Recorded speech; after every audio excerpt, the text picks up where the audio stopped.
But now, to the remarkable story of a convicted drug smuggler who is suing the media over this report 3 years ago on Nine's A Current Affair. Now the successful mining executive and his gym junkie mate who tried to set themselves up for life. But their plan to make millions of dollars smuggling cocaine didn't quite go to plan. Military-grade encrypted phones, cash-drop rendezvous, bikini-clad pool parties and a sausage stuffer. Yes, it was tabloid TV gold, involving a man from the glamorous end of town.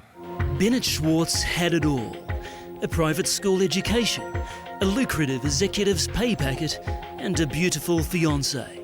But of course, on conviction, Schwartz lost it all and landed himself in prison for 3.5 years. And now he's out of jail, he's suing Nine for injurious falsehood, misleading and deceptive conduct and defamation. So, what is the basis of his complaint? First, that Nine portrayed him as a wealthy senior executive at Rio Tinto. A lucrative executive's pay packet. When in fact he was just a recent graduate, which a judge found led to a violent attempt to extort money from him. But second, and more importantly, that ACA interviewed a criminal lawyer, LJ Schubeska, who told viewers Schwartz was a police informant. He would have looked and appeared like the weakest link, the easiest target to roll to turn police informant. And how did Schubeska figure that? Because Schwartz handed over his BlackBerry to the police. It's an encrypted device. Police cannot intercept these phones. So it's obvious that Schwartz would have given police his password to use his phone because there is no other way that they would have received it. So they turned him police informant, effectively. But in fact, Schwartz was not a police informer.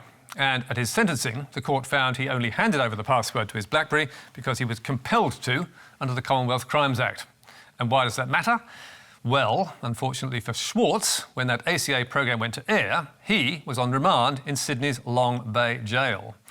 And according to the evidence of Schwartz's cellmate, which was accepted by the judge, as A Current Affair was played in prison, chants of dog, dog, dog began to emanate from the wing, and a short time after that his cellmate noticed that the offender had been wounded. The offender told him that he had been stabbed.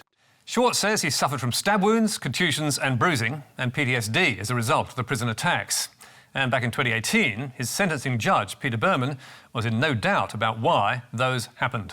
I am satisfied that Schwartz was attacked in custody as a result of that irresponsible television program.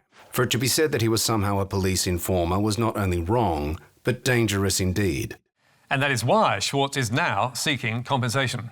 His lawyer, Mark Davis, told NCA Newswire last week, courtesy of A Current Affair's wrong accusation that he was a police informer, he was beaten, he was threatened, he lived in terror, and ultimately he was stabbed. They traumatised him, all for a bit of light entertainment. So, what does Nine have to say in its defence? Well, it denies the allegations and will fight the proceedings. And news director Darren Wick told MediaWatch, Davis's description is false and offensive. Nine reported the conviction of Schwartz and others on charges of commercial drug importation, which are serious and important matters of public interest about which the community has a right to be informed. And he added, of course, Nine does not condone the doing of any unlawful act causing injury to any person, whether in custody or otherwise. We'll let you know what happens. But the sentencing judge described Nine's reporting as inaccurate, dangerous and irresponsible.